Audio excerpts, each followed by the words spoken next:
It's the performance. And the fact that Derek Carr was coming out saying it's all his fault, when we know it's not all his fault.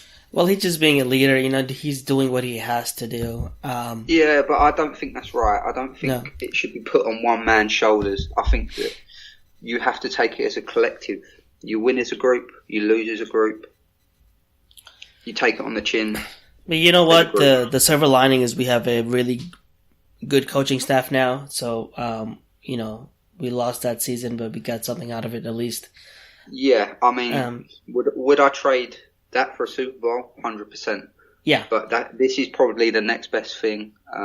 But I tell you what, a lot of people sometimes give Mark Davis a lot of criticism, but I give him a pat on the back for this because he's been proactive.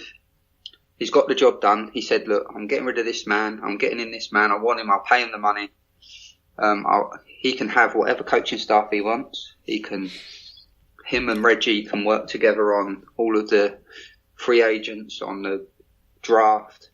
So he's giving them the lease of life that they need to get the job done. And in terms of football, that's probably the most key area is the management. If the management is right, the rest falls into place. Mm-hmm. True. We have to. He's very underrated. Hey, and when it comes to pass rushers, you gotta have more than one. I'm still looking into the draft to have another pass rusher that can team up with Irvin and Mack. If Bradley Chubb falls to us in the first round, I would still take him. For me. Yeah. Oh, I would take him 1,000,000%. He's the best one in the draft. He was my number one in the draft, to be honest. I think he's the best player in the draft, in talent-wise. Yeah. But I've looked at the free agents who play off the edge. You've got people like Ezekiel Ansah of the Detroit Lions, DeMarcus Lawrence of Dallas Cowboys. But the only issue, obviously, with that is the amount of money they're going to demand. I think you can go better value in the draft. Yeah, exactly. But there's still options there. If you do want to go in that direction and bring in these already successful guys, then they're there.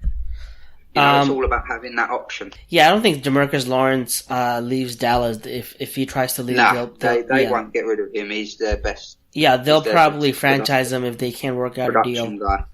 Yeah. But yeah, I think that after Bradley Chubb, there's Sam Hubbard.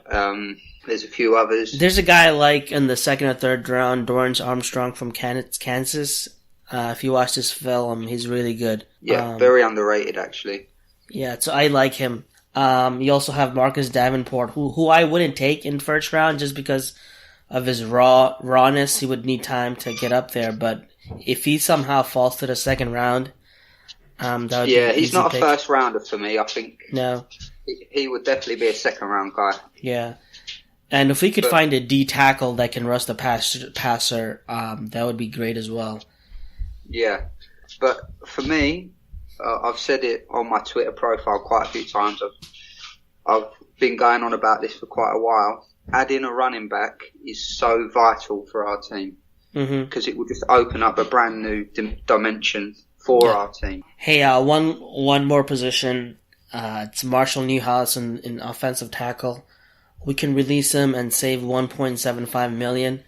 That is cheap for a tackle, but do we move on? Do we let our new guys from last year, David Sharp, Jalen Ware, any of those guys take over in the right tackle position for much cheaper? Yeah, I think so. I think we move on from Newhouse. I think he was a good player for a year, but I don't think he's someone that's worth keeping. Yeah, his play went down as well as the years went by. I don't think he can produce and give us anything much better than David Sharp, who we can put out there in the right side on Jalen Ware, and they can learn. And hopefully, if there's a chance they can move to the left side after. But don't forget, Penn retires. There's coaching changes now. There's new coordinators coming in, so that's all going to help their development. Don't forget they're going to be learning from a full year with Donald Penn and people like Kelechi Osemele. So Right. they're going to be learning a lot more this year than they was last year. Yep. But just briefly, lastly on this, for me, running back, there's two guys that stand out for me in the draft. One is Darius Geis. Yes, I love that guy. He's arguably my favourite.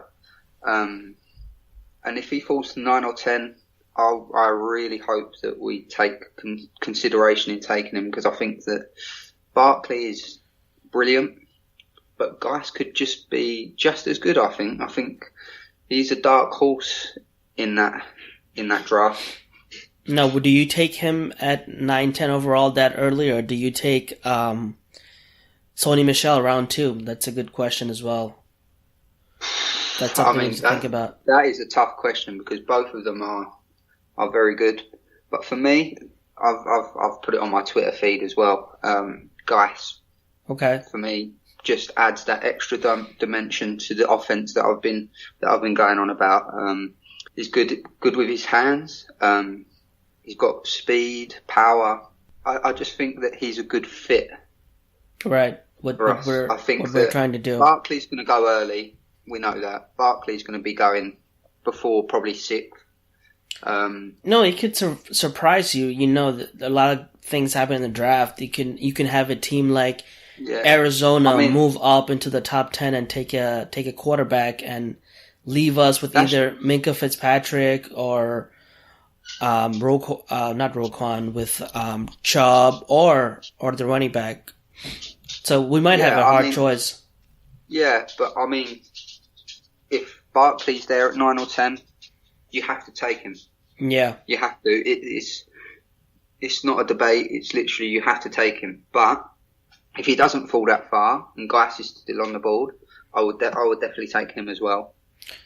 Yeah, and we'll know better after the combine. I think, it'd be fun to put together a Raiders big board right after the combine. Stay tuned for that. Yeah, I think that whatever we do in the draft, that will be pivotal towards the new season. Great. Hey, anything else before we wrap up? Any other thoughts on the free agency class? I think free agency starts in about a month, March 14th. There are rumors that the Raiders might be going after, Landry or whatnot, but I don't think, it's still early. So let me throw one at you that'll get your brain going. Zach Brown. Okay. Imagine if we went in for him again. See, I like him. I really do like Zach Brown. I think he's very good, but I'm not sure about that one. But yeah, I just thought he's a free agent again. I was surprised he only signed. How much did he make last year? 2.5 million? No, I think it was a bit more than that. I think it was about 3, maybe. Yeah, I think that's something Reggie shouldn't have passed up, but. Nah, I mean, that's. But then saying that, we've got Bowman, the draft coming up. So, but I just thought I'd throw that one out there because obviously we all know what happened last time that he decided to visit. Yeah. Hey, by the way, with the cuts that we mentioned, we have a cap space of $46 million. And if you throw $5 million at Bowman, that would be $41 million to work with. So I think we can get a decent corner and a decent wide receiver, and go after a wide receiver and a corner in the draft, somewhere in the middle rounds or early rounds. So I think we're in a good spot. Yeah, I think we've got enough picks. There's always potential to trade back, trade up. It's all about value. Are you going to get good value for that pick? If not, trade back and still get someone decent. Wide receiver is another, obviously, position that we need to strengthen in free agency and in the draft. Yeah, I think we have a wide receiver 2 and 3 open. One could be filled in the draft, the one other position could be filled in free agency nicely. Yeah, I think so. I think that we definitely need to add more tools to help Carr. And obviously the running back situation, take the pressure off of him. Dak Prescott with the Cowboys. Yeah. He gives the ball to Zeke most of the time because he knows he's going to come up with big plays, take the pressure off of him. And when he's not there, look what happens to the Cowboys. Yeah. It says it all, doesn't they miss it, the really? playoffs. That's what happens. Yeah, exactly. That's my point. You get a good running back with a good quarterback, makes all the world of difference. All right, man. How was your first show? Did you enjoy it?